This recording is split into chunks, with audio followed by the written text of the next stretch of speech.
올해 종합부동산세 납세 고지 인원은 74만 4천 명, 고지세액은 4조 2,687억 원으로 국세청은 과세 물건 조회를 비롯해 미리 체험 서비스 등 각종 도움 자료를 제공해 홈택스를 통해 간편하게 신고할 수 있도록 했는데요.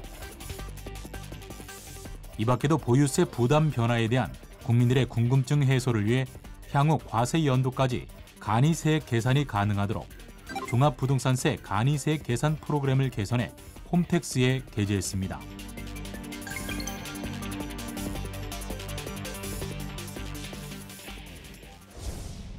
종합부동산세는 과세 기준일인 6월 1일 현재 인별로 소유한 주택 또는 토지의 공시가격 합계액이 과세 대상 자산별 공제액을 초과하는 경우 부과되는데요. 여기서 과세 대상 자산별 공제액은 아파트나 다가구, 단독주택 등의 주택은 6억 원, 나대지나 잡종지 등의 종합합산토지는 5억 원, 상가, 사무실의 부속 토지 등의 별도 합산 토지는 80억 원입니다.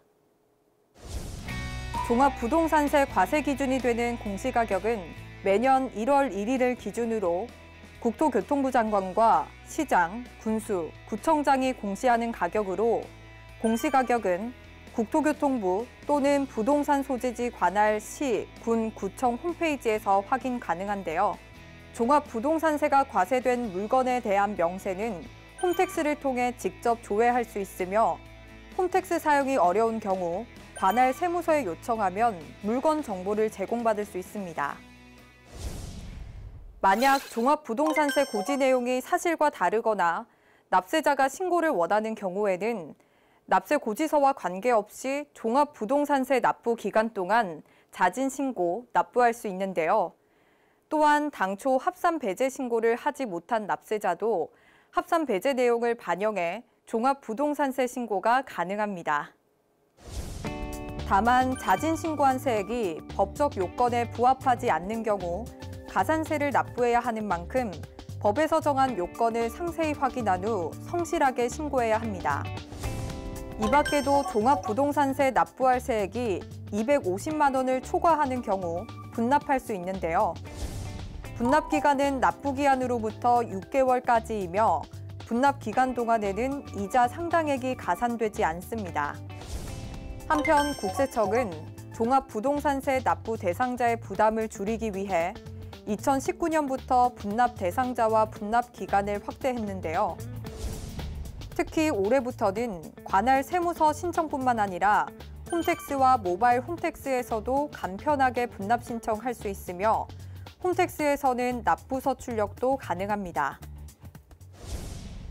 국세청은 향후 보유세 부담 변화에 대한 국민들의 궁금증을 풀어주기 위해 국세청 홈페이지에서 기존에 제공하던 종합부동산세 간이세액 계산 프로그램에 공시가격 조회, 조정 대상 지역과 재산세 감면 여부 입력 기능을 추가하고 향후 과세 연도에 대한 간이세액 계산이 가능하도록 개선해 홈택스에 게재했는데요. 다만 간이세액 계산 프로그램에는 세부담 상한을 반영하지 않았으며 지방자치단체 조례 등으로 인한 재산세 변동 등의 사유로 실제 부가세액과는 차이가 날 수 있습니다. 국세청은 최근 코로나19 감염병 확산 등으로 경제적 어려움을 겪고 있는 납세자를 위해 신청에 따라 징수유예, 납부기한 연장 등을 통해 최대 9개월까지 납부기한을 연장하고 있는데요. 세정 지원을 받고자 하는 납세자는 오는 12월 14일까지 홈택스 또는 모바일 홈택스를 이용해 온라인으로 신청하거나 관할 세무서에 우편, 팩스 또는 방문 신청할 수 있습니다. 이 밖에도 종합부동산세 신고, 납부, 세정 지원과 관련해 궁금한 사항은 국세청 홈페이지에 게시된 각종 도움 자료를 참조하거나 납세 고지서에 기재된 관할 세무서 담당자 또는 국세청 국세상담센터로 문의하면 안내받을 수 있으니까요. 참고하시기 바랍니다. 2020년 6월 1일 현재 인별로 소유한 주택 또는 토지의 공시가격 합계액이 과세 대상 자산별 공제액을 초과하는 자는 오는 15일까지 종합부동산세를 납부해야 합니다. 한편 종합부동산세가 과세된 물건에 대한 명세는 홈택스를 통해 직접 조회할 수 있으며 코로나19 감염병 확산 등 경제적 어려움으로 납부기한 연장과 징수 유예 등의 세정 지원을 받고자 하는 납세자는 오는 14일까지 홈택스 또는 관할 세무서로 신청할 수 있습니다.